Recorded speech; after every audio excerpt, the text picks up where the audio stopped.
संस्कृत के YouTube channel देववाणी में आप सभी का स्वागत है। कक्षा 10 अंतिम पाठ द्वादश पाठ अन्योक्तयः। तो अन्योक्ति का अर्थ होता है किसी की प्रशंसा अथवा निंदा अप्रत्यक्ष रूप से करना। तो बिना किसी देरी के पढ़ते हैं। एकेन राजहंसेन या शोभा शरशो भवेत् नैसा पक्सहस्रेण परितस्तिर्वासिना। एक राजहंस के द्वारा जो शोभा उस सरसो सरोवर की भवेत हो जाती है, तालाब की जो शोभा एक राजहंस से हो जाती है या होती है, नैसा बक्सहस्रेण परितस्तिर्वासिना। तो परित मैंने चारों तरफ, तीरवासिना मैंने किनारों पर निवास करने वाले। तो वह शोभा तालाब के चारों ओर निवास करने वाले बक्सहस्रेण न, हजारों बगुलों से भी नहीं होती। भुक्ता मृणाल पटली भवता निपीता न्यंबूनि यत्र नलिनानि निसेवितानि। रे राजहंस वद तस्य सरोवरस्य कृतेन केन भवितासि कृत उपकारः। भुक्ता मैंने ग्रहण किए हैं या भोग किए हैं। मृणाल पटली भवता आपके द्वारा कमल नाल का समूह, और अंबुनी जल, निपितानी पिया है।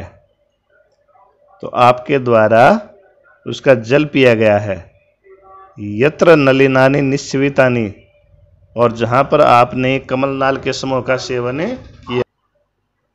रे राजहंस तस्य सरोवरस्य केन कृतेन कृत उपकार भवितासि। उस सरोवर के कौन से उपकार के द्वारा तुम कृतज्ञ होगे या उपकार का बदला चुकाने वाले बनोगे। रे राजहंस, तेरे द्वारा जिस तालाब का के कमल नालों का भक्षण किया गया है, जिसके जल का पान किया गया है, जिसके कमलों का सेवन किया गया है, उस सरोवर का तेरे द्वारा किस प्रकार उपकार होगा, अर्थात किस प्रकार उसका बदला चुकाओगे। अगला देखते हैं। तो यही अल्पैरपि करुणया भीम भानौ निधाग मालाकार व्यरचि भवता या तरोरस्य पुष्टिः सा किं शक्या जनयितुम् इह प्रावृष्येण वाराम धारासारान्नपि विकिरता विश्वत वारिदेन।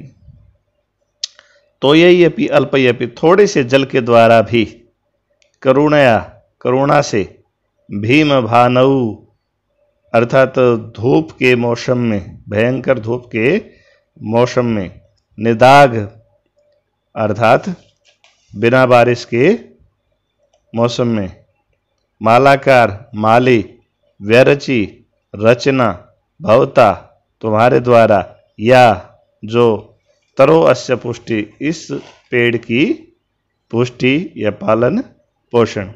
हे माली, तुम इस भयंकर सूर्य की तपन में भी और निदाघ काल में अर्थात कम जल होने पर भी तुम्हारी करुणा के से इस वृक्ष का पालन पोषण जो हुआ है, सा किम शक्या जनयितुम, तो वह पुष्टि, इह यह, प्रावृष्येण वाराम ये जो जल की धाराएं हैं, जो बारिश है, धारा सारान अपि विकृता चारों तरफ जो जल की धाराओं को बहाने वाला, विश्व तो चारों तरफ, वारिदेन बादलों के द्वारा।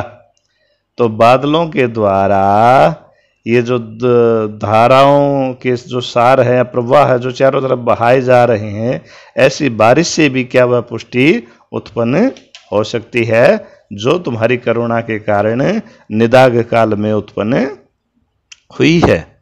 हे माली, भयंकर गर्मी के अंदर बिना बारिश के थोड़े से जल से भी आपने अपनी करुणा से जो इस पेड़ की पुष्टि की है, वह वाराम अर्थात जलों को प्रावृष्येण बरसाने वाले विश्वत चारों तरफ से धारा सारान अपि विकृता धारा के प्रवाहों को भी फैलाने वाले वारिदेन बादलों के द्वारा इह जनियतुम अर्थात वह पुष्टि क्या उत्पन्न की जा सकती है?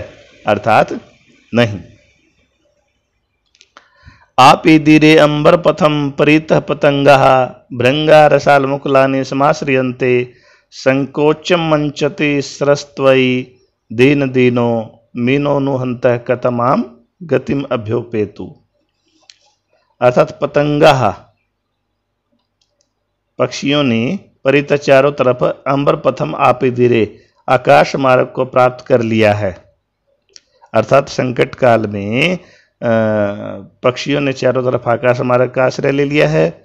भृंगा रसाल मुकुलानि समाश्रयन्ते और भंवरे हैं वो आम की मंजरियों का आश्रय ग्रहण कर लेते हैं, आश्रय जो है वो ग्रहण कर लेते हैं। संकोचम अर्थात सिकुड़ जाने पर, संकोचम अंचति का मतलब संकोच प्राप्त हो जाने पर अर्थात सिकुड़ जाने पर, किसके? सरह तालाब के, त्वयि तुम्हारे, तुझ सरोवर के संकुचित हो जाने पर, दीन दीनों अर्थात बहुत करीब, मीनो मछलियां, नुहंतम कतमाम गतिम अभ्युपेतु अर्थात कौन सी गति को प्राप्त होंगी।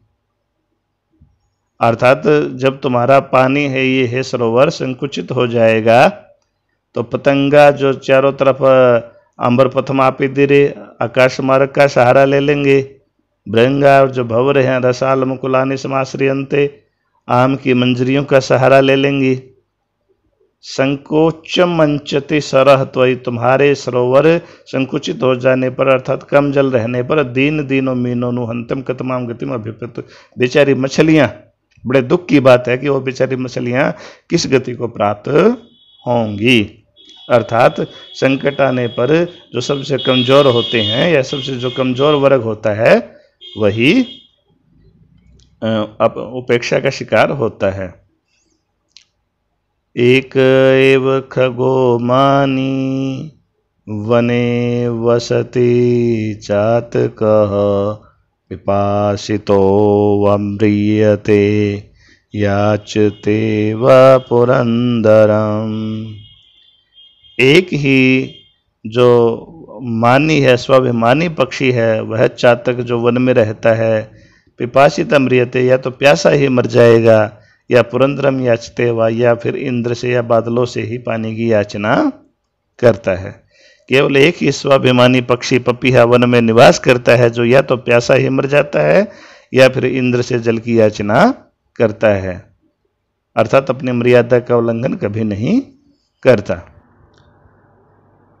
आश्वास्य पर्वत कुलम तपनोषण तप्ताम उद्दाम दाव विधुराणि च काननानि नाना नदी नद शतानि च पूरयित्वा रिक्तोऽसि यज्जलत्सैवोत्तमाश्चर्यः। तपन उष्ण तप्तम अर्थात सूर्य की गर्मी से तपे हुए पर्वत कुलम पर्वतों के कुल को आश्वास्य आश्वासित करके अर्थात संतुष्ट करके अर्थात बारिश से ठंडा बना के, उदा दाव विधुराणी तो उदाम दाव विधुराणी का मतलब होता है ऊंचे वृक्षों से रहित, काननानी च जो वन है उनको भी पानी से संतुष्ट करके, नाना नदी नद शतानि पूरित्वा नाना जो नदियाँ और जो सैकड़ों नदों को अर्थात छोटे छोटे जो सरिताएं बावड़ियाँ हैं उनको पूरित्वा भर के, यत रिक्तोऽसि जो तुम रिक्त हो गए हो, तव सा एव उत्तम श्री, वही तुम्हारी उत्तम शोभा या लक्ष्मी है। हे बादल, तुमने सूर्य की गर्मी से तपे हुए ऊंचे ऊंचे वृक्षों से रहित जो पहाड़ हैं उनको, वनों को, विभिन्न नदियों को और सैकड़ों छोटे तालाबों को पूर्ण रूप से भर दिया है, अर्थात उन्हें संतुष्ट कर दिया है, और उससे तुम रिक्त हो गए हो। तो वही तुम्हारी उत्तम लक्ष्मी है या निधि है या संपत्ति है, क्योंकि तुम्हारी संपत्ति का जो क्षय है वो परोपकार के कारण हुआ है।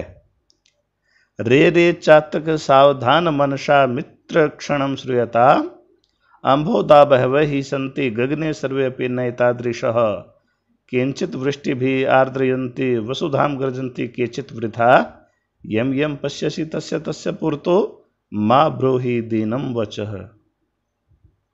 अरे अरे चातक, सावधान मन से सुनो मित्र, क्षण भर के लिए बहुत सारे अम्बोधा बादल होंगे, संति होंगे गगने आकाश में, सर्वे अपि नैतादृश, लेकिन सभी एक जैसे नहीं हैं।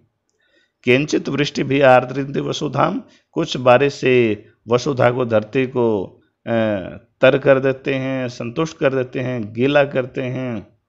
गर्जन्ति केचित वृथा, और कुछ व्यर्थ में ही गरजते हैं।